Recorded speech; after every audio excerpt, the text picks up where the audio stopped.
My name is John Smith, and I am representing the Church of Christ in Weyburn. Today's reading is from the book of 1 Samuel, chapter 29, to 2 Samuel, chapter 1, and I will be reading from the English Standard Version of the Bible. Chapter 29. Now the Philistines had gathered all their forces at Aphek, and the Israelites were encamped by the spring that is in Jezreel. As the lords of the Philistines were passing on by hundreds and by thousands, and David and his men were passing on in the rear with Achish, the commanders of the Philistines said, "What are these Hebrews doing here?" And Achish said to the commander of the Philistines, "Is this not David, the servant of Saul, king of Israel, who has been with me now for days and years? And since he deserted me, I have found no fault in him to this day." But the commanders of the Philistines were angry with him, and the commanders of the Philistines said to him, "Send the man back, that he may return to the place to which you have assigned him. He shall not go down with us to battle, lest in the battle he become an adversary to us. For how could this fellow now reconcile himself to his Lord? Would it not be with the heads of the men here? Is not this David, of whom they sing to one another in dances? Saul has struck down his thousands, and David his 10,000s. Then Achish called David and said to him, "As the Lord lives, you have been honest, and to me it seems right that you should march out and in with me in the campaign, for I have found nothing wrong in you from the day of your coming to me to this day. Nevertheless, the lords do not approve of you. So go back now, and go peaceably, that you may not displease the lords of the Philistines." And David said to Achish, "But what have I done? What have you found in your servant from the day I entered your service until now, that I may not go and fight against the enemies of my lord the king?" And Achish answered David and said, "I know that you are as blameless in my sight as an angel of God. Nevertheless, the commanders of the Philistines have said, 'He shall not go up with us to the battle.'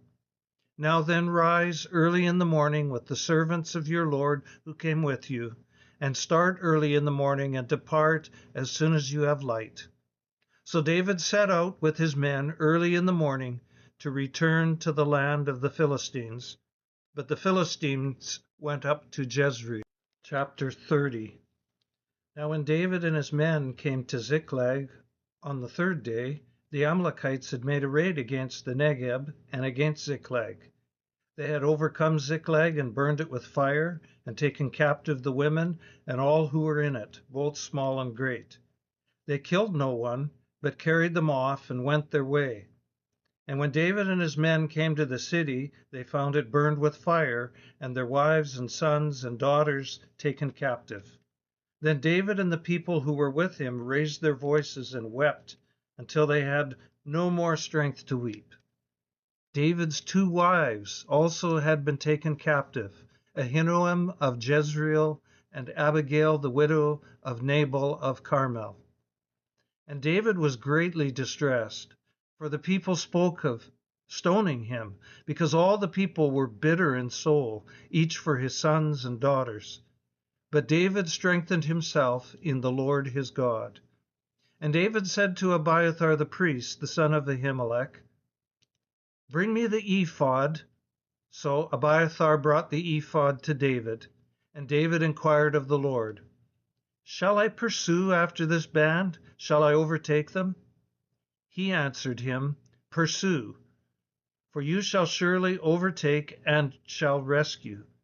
So David set out and the 600 men who were with him, and they came to the brook of Bezor, where those who were left behind stayed.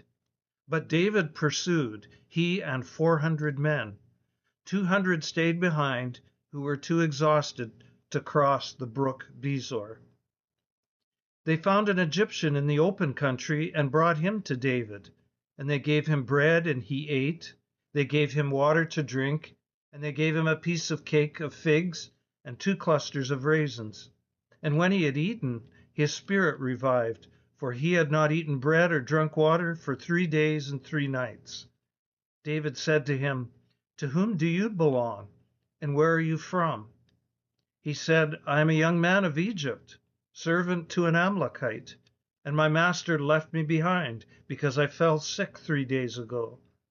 We had made a raid against the Negeb of the Cherethites, and against that which belongs to Judah, and against the Negeb of Caleb, and we burned Ziklag with fire."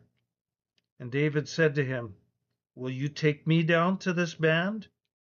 And he said, "Swear to me by God that you will not kill me, or deliver me into the hands of my master, or I will take you down to this land."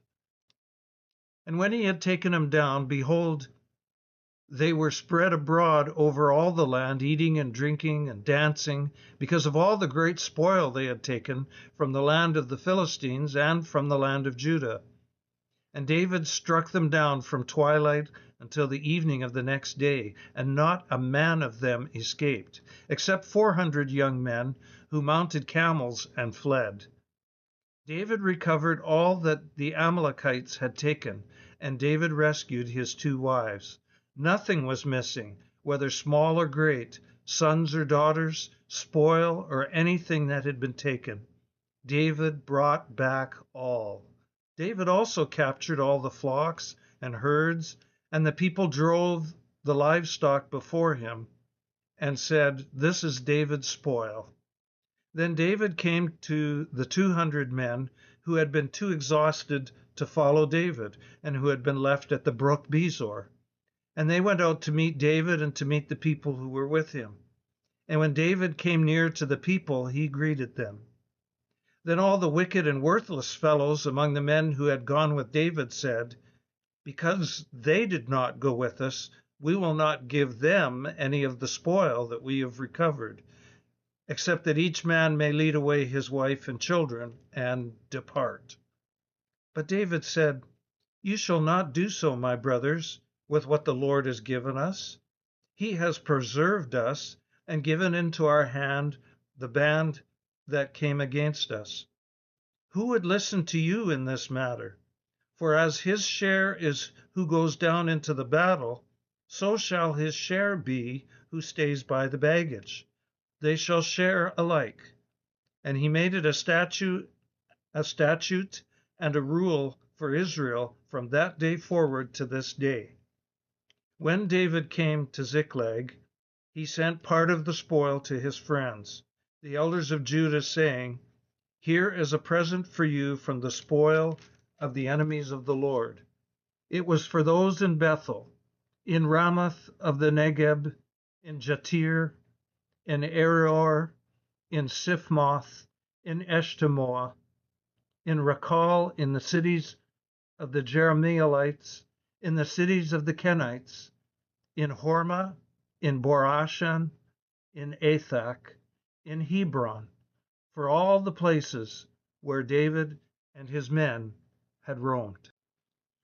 Chapter 31. Now the Philistines were fighting against Israel, and the men of Israel fled before the Philistines and fell slain on Mount Gilboa. And the Philistines overtook Saul and his sons, and the Philistines struck down Jonathan and Abinadab and Malchishua, the sons of Saul. The battle pressed hard against Saul, and the archers found him, and he was badly wounded by the archers. Then Saul said to his armor-bearer, "Draw your sword and thrust me through with it, lest these uncircumcised come and thrust me through and mistreat me." But his armor-bearer would not, for he feared greatly. Therefore Saul took his own sword and fell upon it. And when his armor-bearer saw that Saul was dead, he also fell upon his sword and died with him. Thus Saul died, and his 3 sons, and his armor-bearer, and all his men on the same day together. And when the men of Israel who were on the other side of the valley, and those beyond the Jordan, saw that the men of Israel had fled, and that Saul and his sons were dead, they abandoned their cities and fled, and the Philistines came and lived in them. The next day, when the Philistines came to strip the slain, they found Saul and his 3 sons fallen on Mount Gilboa. So they cut off his head and stripped off his armor and sent messengers throughout the land of the Philistines to carry the good news to the house of their idols and to the people. They put his armor in the temple of Ashtaroth, and they fastened his body to the wall of Bethshan. But when the inhabitants of Jabesh Gilead heard what the Philistines had done to Saul, all the valiant men arose and went all night and took the body of Saul and the bodies of his sons from the wall of Bethshan, and they came to Jabesh and burned them there. And they took their bones and buried them under the tamarisk tree in Jabesh, and fasted 7 days. 2 Samuel chapter 1. After the death of Saul, when David had returned from striking down the Amalekites, David remained 2 days in Ziklag. And on the 3rd day, behold, a man came from Saul's camp, with his clothes torn and dirt on his head. And when he came to David, he fell to the ground and paid homage. David said to him, "Where do you come from?" And he said to him, "I have escaped from the camp of Israel." And David said to him, "How did it go? Tell me." And he answered, "The people fled from the battle, and also many of the people have fallen and are dead. And Saul and his son Jonathan are also dead." Then David said to the young man who told him, "How do you know that Saul and his son Jonathan are dead?" And the young man who told him said, "By chance I happened to be on Mount Gilboa, and there was Saul leaning on his spear, and behold, the chariots and the horsemen were close upon him. And when he looked behind him, he saw me, and he called to me, and I answered, 'Here I am.' And he said to me, 'Who are you?' And I answered him, 'I am an Amalekite.' And he said to me, 'Stand beside me and kill me, for anguish has seized me, and yet my life still lingers.' So I stood beside him and killed him, because I was sure that he could not live after he had fallen. And I took the crown that was on his head and the armlet that was on his arm, and I have brought them here to my Lord." Then David took hold of his clothes and tore them, and so did all the men who were with him.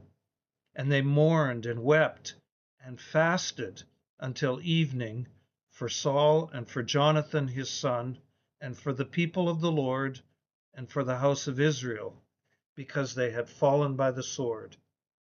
And David said to the young man who told him, "Where do you come from?"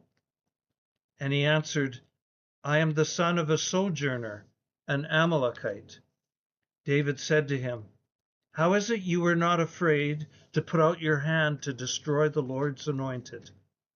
Then David called one of the young men and said, "Go execute him." And he struck him down so that he died. And David said to him, "Your blood be upon your head, for your own mouth has testified against you, saying, 'I have killed the Lord's anointed.'"